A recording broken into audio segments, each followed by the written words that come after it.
নমস্কাৰ প্ৰজ্ঞা.comলৈ আপোনালোকক স্বাগতম জনাইছোঁ।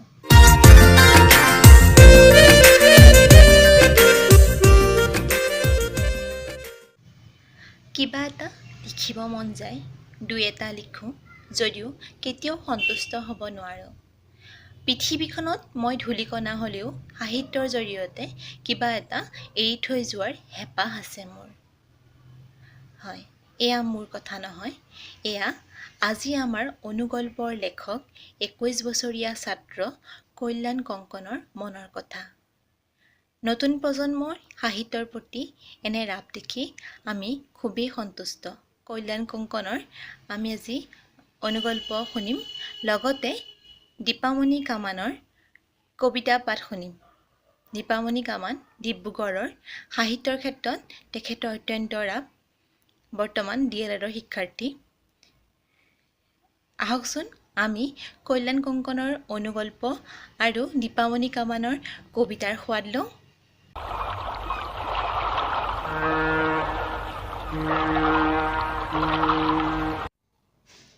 কল্যাণ কংকনৰ প্ৰথমটো অনুগল্প হৈছে অবৈধ কৰ্ণ। ৰতনীয়ে জীয়েকক বনদৰৱ খুৱাই জীয়েকৰ গৰ্ভত অবৈধভাৱে থিতাপি লোৱা কলংকিত মাংসপিণ্ডটোক বাহিৰ কৰি আনি কোনেও নজনাকৈ বাৰীৰ পিছৰ বাহনিৰ তলত পুতি থৈ আহিল। সন্ধিয়ালৈ ৰতনীয়ে বাহনিত এজাক শিয়ালৰ হোৱা শুনিবলৈ পোৱা গৈছিল। হয়তো বহুদিনৰ মূৰত শিয়ালৰবোৰৰ জিভাত লাগিছিল অপৈণত মানুহৰ কেঁচা মঙহ। দ্বিতীয়টো অনুগল্প ব্যস্ততা। চহৰত চাকৰি সূত্ৰে থকা পুতেকলৈ বাৰে বাৰে ফোন লগাই নোপোৱাত এইবাৰ তেওঁ তেওঁৰ বোৱাৰীয়েকলৈ ফোন লগালে। বহুপৰ ৰিং হোৱাৰ পাছত অৱশেষত বোৱাৰীয়েকে ফোনটো ৰিচিভ কৰিলে। "অ' মা, কওক।" "বোৱাৰী, পংকজক মই ফোন কৰি নাপালোঁ। অহা মঙলবাৰে তাৰ দেউতাকৰ বছৰেকীয়া শ্ৰাদ্ধৰ তিথিটো পৰিছে।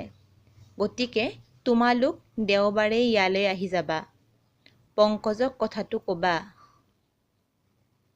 "মা, আমি চাগে যাব নোৱাৰিমেই। মানে মাৰ্চ মাহ পৰিছেতো, পংকজৰ অফিচত ঢেৰ কাম। এই সময়ত ছুটি নাপাব। তাৰোপৰি পোনাহঁতৰ পৰীক্ষা আহি আছে। এনেকুৱা সময়ত পঢ়া ক্ষতি কৰিব নোৱাৰি। পংকজে বাৰু পইচা পঠিয়াই দিব। আপুনি হৰেণ কাইহঁতৰ হতুৱাই কামবোৰ মেনেজ কৰি ল'ব।" ফোনৰ ইটো পাৰে মানুহজনী নিমাত হৈ ৰ'ল। নিজৰ তেজক পানী কৰি মানুহ কৰা ল'ৰাজনৰ এতিয়া দেউতাকৰ বছৰেকীয়া শ্ৰাদ্ধত সেৱা এটি ল'বলৈ সময়ৰ অভাৱ। সঁচাকৈয়ে সি বৰ ব্যস্ত।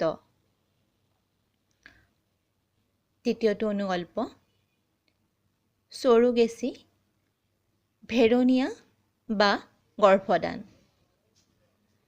জুপুৰিটোৰ বিছনাখনত পৰি ফাতেমাৰ আজি মাজৰাতিলৈ টোপনি অহা নাই।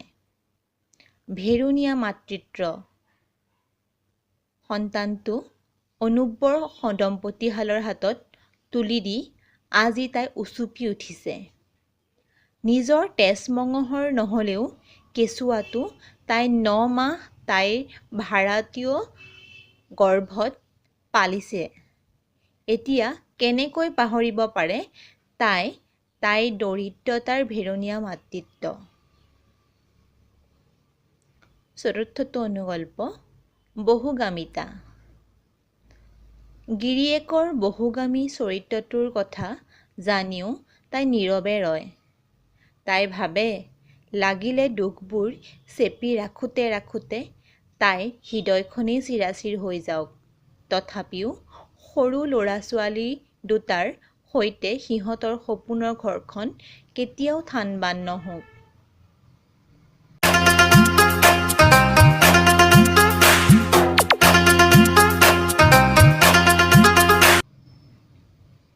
লগতে আমি আজি দীপামণি কামানৰ কবিতা পাঠ শুনিম।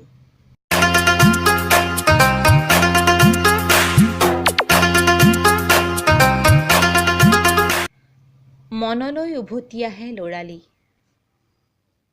পিতাই কান্ধত উঠি পূজা চোৱাৰ দিনবোৰ, জেলেপি দেখি নোখোৱালৈকে থৰ লাগি চাই ৰোৱা মধুৰ সময়বোৰ আজিও সযতনে ৰাখিছোঁ।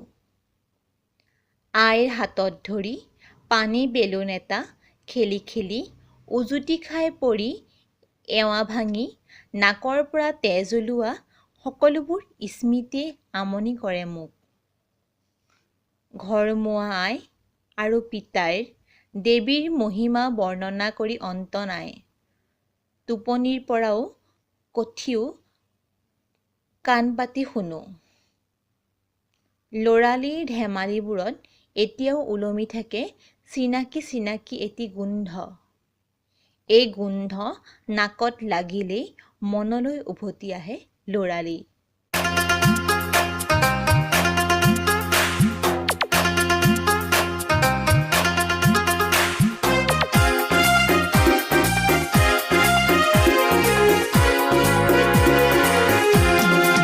প্ৰিয় দৰ্শকসকল, কল্যাণ কংকণৰ অনুকল্প শুনি আপোনালোকৰ নিশ্চয় ভাল লাগিল।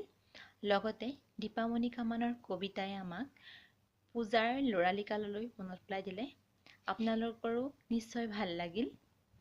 গতিকে লাইক কৰিব, কমেণ্ট বক্সত আপোনালোকৰ গঠনমূলক পৰামৰ্শ আগবঢ়াব আৰু চেনেলটি ছাবস্ক্ৰাইব কৰি বেল আইকনটো দবাই দিব। তেনে কৰিলে আমি আপলোড কৰা ভিডিঅ'বোৰ আপোনাৰ ন'টিফিকেশ্যন বক্সত শ্ব' কৰিব। সহজেই আমাৰ পৰৱৰ্তী ভিডিঅ'টো চাব পাৰিব। আজিলৈ এৰিছোঁ। ভালে থাকক, কুশলে থাকক। ধন্যবাদ।